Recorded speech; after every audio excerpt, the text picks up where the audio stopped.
बिस्मिल्लाहिर्रहमानिर्रहीम अस्सलाम वालेकुम दोस्तों, हमारे सामने एक इस्त्री मौजूद है। तो इसका प्रॉब्लम ये है कि ये अप डाउन करती है, मतलब कभी चल जाती है, कभी बंद हो जाती है, रेगुलर चलती नहीं। तो ये प्रॉब्लम बेसिकली आता क्यों है? जब वायर में बहुत ज़्यादा जोड़ ज्वाइंट हो या वायर जगह जगह से ख़राब हो चुकी हो, तो फिर इसी तरह से होता है कि कभी वो करंट देने लगती है वायर और कभी करंट नहीं देती। तो ज़्यादातर केस वायर का ही होता है। तो अभी हम इसकी वायर चेक करते हैं, उसके बाद इसको ऑन करके देखते हैं कि हमारा प्रॉब्लम सॉल्व हुआ या नहीं। 100% तो प्रॉब्लम सॉल्व हो जाएगा। अगर वायर चेंज करने से प्रॉब्लम सॉल्व नहीं होता, तो फिर हम इसके डिफरेंट कंपोनेंट जो है वो चेक करेंगे। So let's get started. Wire change करते हैं।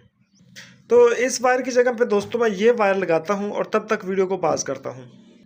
दोस्तों याद रहे, वायर चेंज करने से पहले आप लोगों ने ये पेज खोल लेना है और ये पेज खोलने के बाद ये डब्बी इजीली बाहर आ जाएगी। तो इसको इजीली हमने ओपन कर लिया। दोस्तों ये देखें, पेजेस लगे हुए हैं पुरानी वायर के साथ। तो पुरानी वायर को जिस तरह से खोलें, न्यू वायर को उसी तरह से लगा दें। उसके बाद इस्त्री की डब्बी जो है उसे क्लोज कर दें। तो दोस्तों ये न्यू वायर हमने लगा दी है। याद रहे कि न्यू वायर लगाने से पहले ये जो प्लास्टिक का कवर है, ये आपने वायर के ऊपर लगाने से पहले चढ़ा लेना है। अभी हम इस्त्री का स्विच लगाते हैं और देखते हैं कि हमारा प्रॉब्लम सॉल्व हुआ या नहीं।